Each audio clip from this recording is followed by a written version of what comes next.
ada syahid dunia wal akhirah. Syahid dunia wa akhirah, syahid dunia dan akhirat, yaitu orang yang berperang memerangi orang kafir dan niatnya berperang itu adalah menegakkan agama Allah.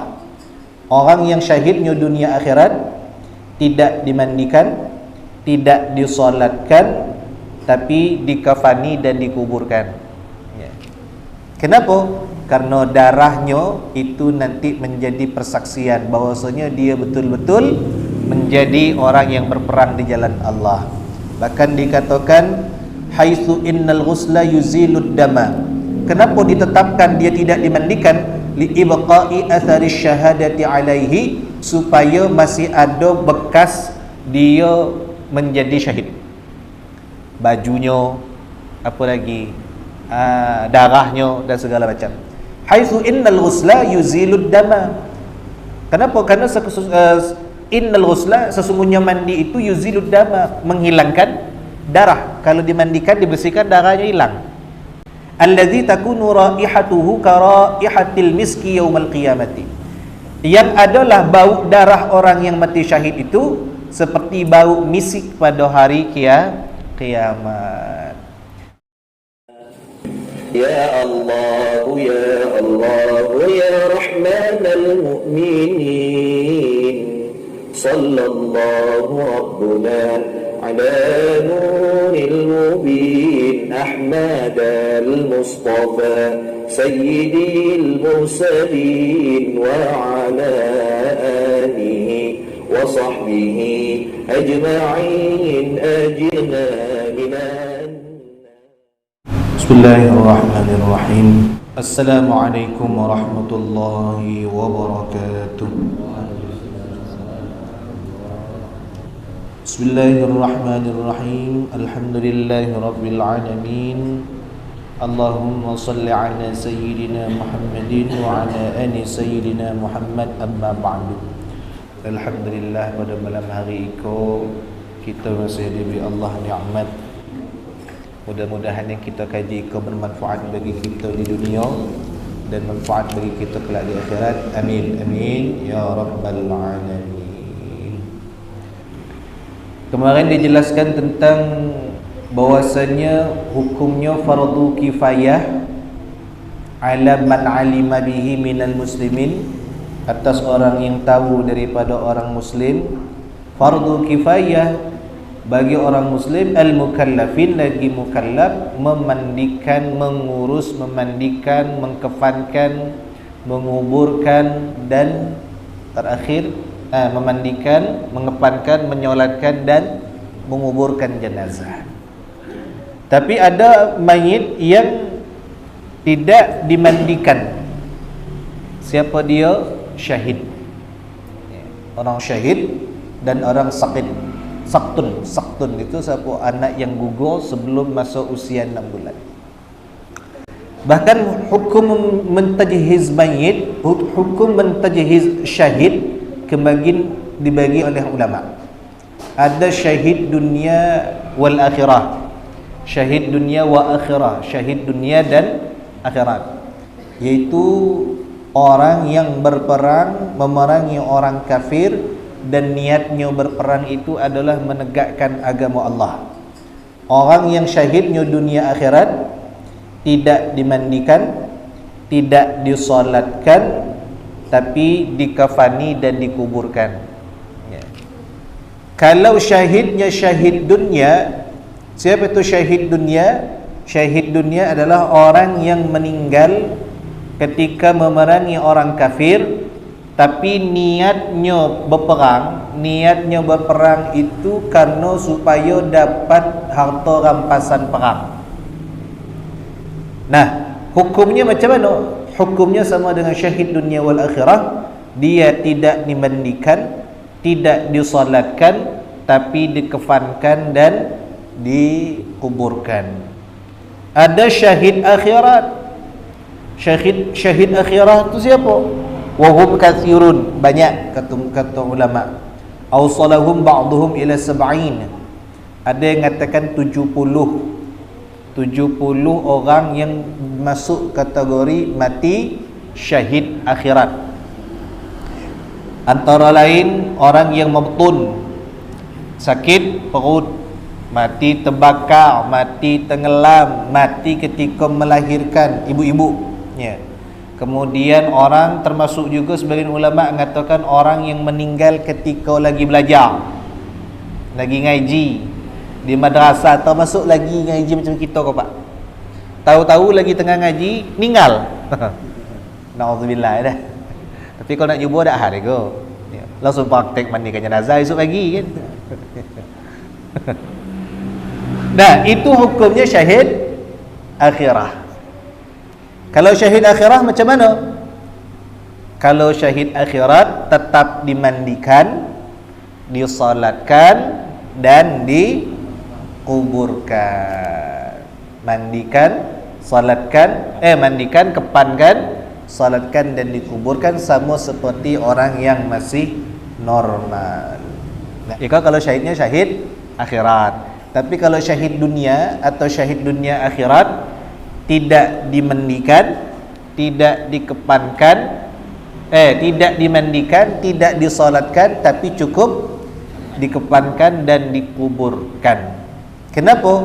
Karena darahnya itu nanti menjadi persaksian bahwasanya dia betul-betul menjadi orang yang berperang di jalan Allah. Bahkan dikatakan haitsu innal ghusla yuzilud dama. Kata pengarang kitab itu, kenapa ditetapkan dia tidak dimandikan? Li ibqa'i athari syahadati alaihi, supaya masih ada bekas dia menjadi syahid. Bajunya, apa lagi, darahnya dan segala macam. Haitsu innal ghusla yuzilud dama. Kenapa? Karena innal ghusla, sesungguhnya mandi itu yuzilud dama, menghilangkan darah. Kalau dimandikan, dibersihkan, darahnya hilang. Allazi takunu raihatuhu ka raihatil miski yaumal qiyamati, yang adalah bau darah orang yang mati syahid itu seperti bau misik pada hari kiamat. Kalau kini kau ada yang mati ngebom, macam mana bu? Tunjuk syahidnya tu bunuh diri namanya. Ya. Ngebom, misalnya ngebom mana? Ngebom Angsa 2 misalnya. Ngapa dibom Angsa 2? Banyak maksiat. Jangan. Di situ ada orang muslim, ada juga yang lain. Kalau yang perang macam itu, jumhur ulama mengatakan matinya bukan mati syahid, mati angin kalau tu. Ya. Mati angin, kena bakar. Masuk neraka. Na'udzubillah. Semoga kita dijauhkan dari faham-faham yang sesat. Nah, kini kita masuk kepada hukum yang pertama, kewajiban yang pertama daripada seorang muslim. Apa kewajiban yang pertama itu? Memandikan jenazah. Bismillahirrahmanirrahim. Awalan, ghuslul mayyit. Kewajiban yang pertama, fardu kifayah yang pertama adalah ghuslul mayyit, memandikan mayit. Ahkamu ghuslil mayyiti, adapun hukum memandikan mayit, salah satu, ada tiga hukum memandikan mayit. Al-awwalu wajibun, yang pertama wajib.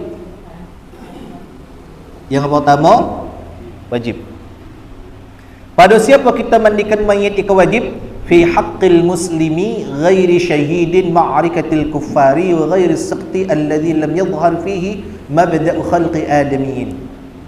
Wajib memandikan yang pertama pada hak muslim selain yang mati syahid pada memerangi orang kafir dan pada yang keguguran. Alladzi lam yadhhar fihi mabda'u khalqi adamiyyin, yang belum tampak padanya permulaan penciptaan Adam. Semua orang muslim, baik dia itu muslimnya baik ataupun lakunya macam dajjal, selagi nya masih di dalam hatinya terucap la ilaha illallah, wajib bagi kita memandikan mayit tersebut. Sejahat-jahat manusia, tetap wajib kita mandikan. Kecuali tadi satu, orang syahid yang berperang melawan orang kafir, atau orang yang gugur sebelum tampak penciptaan Adam. Artinya apa? Kira-kira sebelum usia 6 bulan. Artinya itu kan belum sempurna tu. Itu tak wajib dimandikan. Bayi yang belum sempurna. Nah, jadi kalau ada orang yang banyak buat maksiat guru tapi nya Islam mati, wajib dah kita mandikan? Wajib Pak. Wajib. Sejahat-jahatnya manusia tapi dia Muslim, kita punya kewajiban tetap memandikan jenazahnya. Tetap. Jangan tak dimandikan. Asani jaizun. Yang kedua, hukum memandikan jenazah itu jaiz, boleh. Bagi siapa boleh? Lil kafiri was-siqti alladhi lam yadhhar fihi mabda'u khalqi adamiyyin. Yang kedua boleh memandikan orang kafir was-siqti alladhi lam yadhhar fihi mabda'u khalqi adamiyyin, dan anak yang gugur yang belum tampak padanya, yang belum jelas padanya permulaan penciptaan Adam. Artinya belum sempurna 6 bulan lah kira-kira. Orang kafir boleh dimandikan? Boleh. Biasanya ika yang kerja di perusahaan Pak. Termasuk kemarin waktu kejadian COVID-19. Yang COVID-19 itu kan yang tinggal lumayan banyak. Yang mandikan itu Muslim, memandikan kafir boleh-boleh saja, sebagai rasa sifat kemanusiaan kita. Baik. Aqallul ghusli wallahu a'lamu bis-shawab. Al-Fatihah. A'udzu billahi minasy syaithanir rajim. Bismillahirrahmanirrahim. Alhamdulillahi rabbil alamin arrahmanir rahim maliki yaumiddin. Iyyaka na'budu wa iyyaka nasta'in. اهدنا الصراط المستقيم صراط الذين أنعمت عليهم غير المغضوب عليهم ولا الضالين آمين. أعوذ بالله من الشيطان الرجيم. بسم الله الرحمن الرحيم. الحمد لله رب العالمين. اللهم صل على سيدنا محمد صلاة تجعلنا بها الاستقامة تتبعها الكرامة وتحشرنا بعبادك الصالحين بالسعادة والكرامة في الدين والدنيا والآخرة إلى يوم القيامة. اللهم انفعنا بما علمتنا وعلمنا بما ينفعنا برحمتك يا أرحم الراحمين. اللهم ارزقنا فهم النبيين وحفظ المرسلين وإلهام الملائكة المقربين برحمتك يا أرحم الراحمين. ربنا آتنا في الدنيا حسنة وفي الآخرة حسنة وقنا عذاب النار. وصلى الله على سيدنا محمد النبي الأمي وعلى آله وصحبه وبارك وسلم والحمد لله رب العالمين. قبل الله منا ومنكم تقبل يا كريم. الكلام. Mohon maaf atas segala kekurangan, terima kasih atas segala perhatian. Kalau ada salah-salah, tolong ingatkan saya. Bisa jadi apa yang saya sampaikan ada kesalahan dan kekhilafan. Assalamualaikum warahmatullahi wabarakatuh. Allah.